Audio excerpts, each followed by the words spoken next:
याद रखें, पढ़े लिखे लोग, जिन पितरों का तर्पण नहीं होता, जिन पितरों का श्राद्ध नहीं होता, वो पितृ तड़पते हैं पितृलोक में और वो अशांत कर देते हैं तुम्हारी लाइफ को। देवताओं से भी पहले पूजा करनी चाहिए पितरों की, ये सावधानी पूर्वक समझ लो।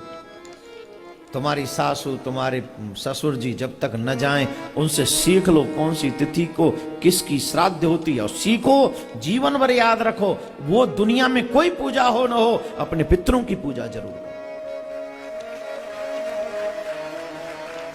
आपके पितृ शांत हो गए तो कोई भी देवता आपको खुश नहीं कर सकेगा, छुट्ट भगवान को, भगवान तो फिर सर्वोपरि है।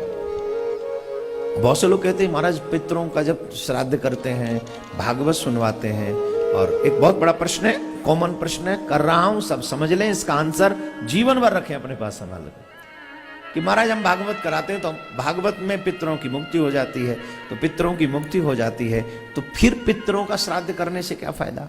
हम गया में करके आ जाते हैं अपने पितरों को, फिर पितरों का श्राद्ध करने से क्या फायदा? बड़े ध्यान से सुने इस बात को। जिन कार्यों से पितरों की मुक्ति होती है, तो मुक्ति कहते किसको है?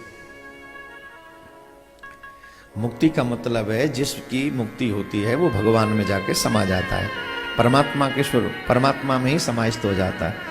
और जब परमात्मा में समाहित हो जाता है, तो जब आत्मा हमारे पितरों की परमात्मा में समाहित होती है, तब परमात्मा ही हमारे पितृ बनकर हमारी सारी चीज स्वीकार करते हैं। उससे हमें क्या फायदा? तुम्हें फायदा है। जब तक परमात्मा तुम्हारे पितृ बनकर वो सब स्वीकार करते रहेंगे, तुम्हारे परिवार में कभी भी न तो अशांति होगी, न धन की हानि होगी, न वंश में हानि होगी। वंश भी रुकने वाला नहीं है, वंश भी चलता रहेगा। आप लोग देखते होंगे बड़े बड़े धनवानों के वंश नहीं चलते। क्यों नहीं चलते? बहुत बड़े धनवान व्यक्ति मैंने देखे हैं, धन तो बहुत है पर वंश चलाने वाला कोई नहीं। वजह, उनके पितृ शांत हैं। पितृ शांत होंगे तो आपका वंश नहीं चलने देंगे।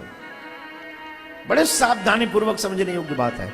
इसलिए देवताओं से भी पहले पितरों की पूजा करनी चाहिए, एनी हाउ, कुछ भी करके।